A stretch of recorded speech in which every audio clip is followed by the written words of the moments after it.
the pleasure of meeting with and getting to know the Vargas family, or at least maybe the aunt and uncle, I think is what you said.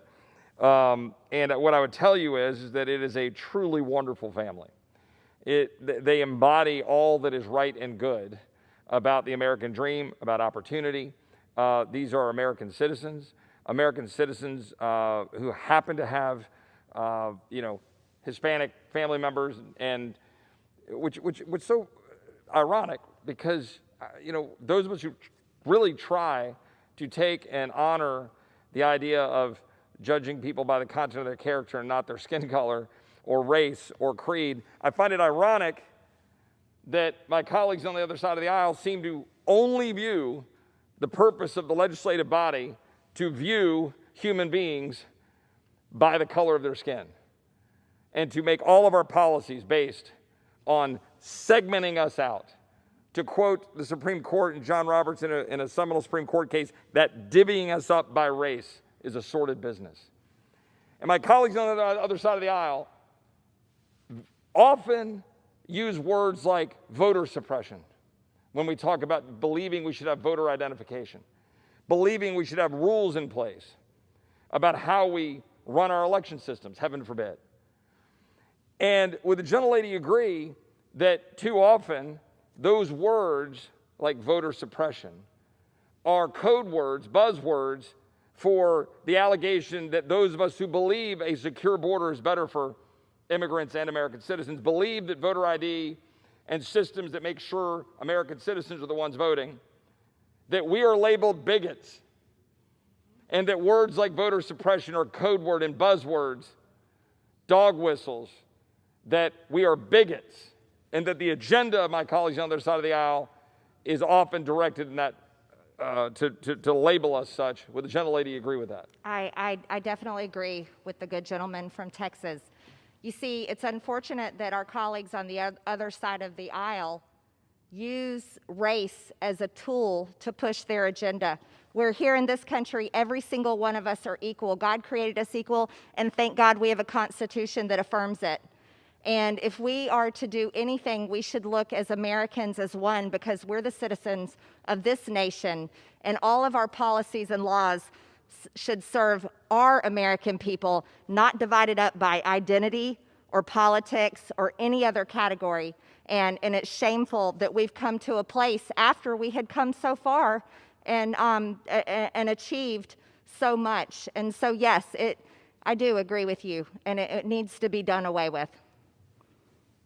A brief moment, a sidestep away from the issue of border security, and I know the gentleman is here and is waiting, he's patient, and I would just ask one more question. The gentlelady was here on Monday, this past Monday, when we let known our desire to not allow 13 bills, 10 Democrat bills, 3 Republican bills, to move off of the House floor by voice vote. That is, without a roll call vote.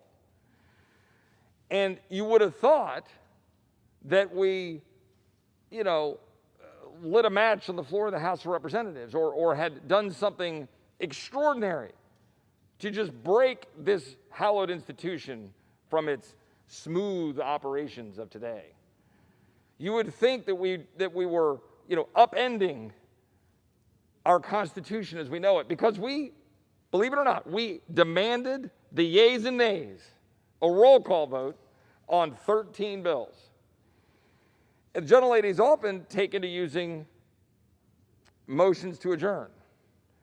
And I believe I've heard she's done so, and the gentlelady has stipulated she's done so to force another hour of consideration when we have a bill like the $1.9 trillion monstrosity that reshapes the American economy, reshapes the American healthcare system, funds money for people in prison, upends our entire fiscal stability. I could go on and on. Is the gentlelady in agreement with me that what we're trying to do is to simply notice our colleagues that perhaps the People's House should debate, vote, amend, be present, not vote by proxy from your home districts.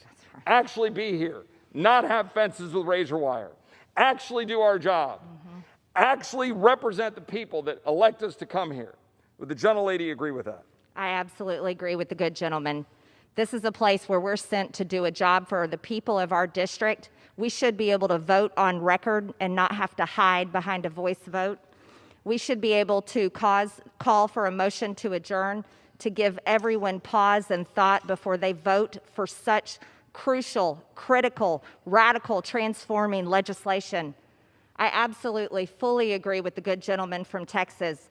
Congress is a place where people should be working just as our regular American citizens are working 12-hour shifts, working in factories, working on job sites, paving roads, working in restaurants, serving us when we go to eat.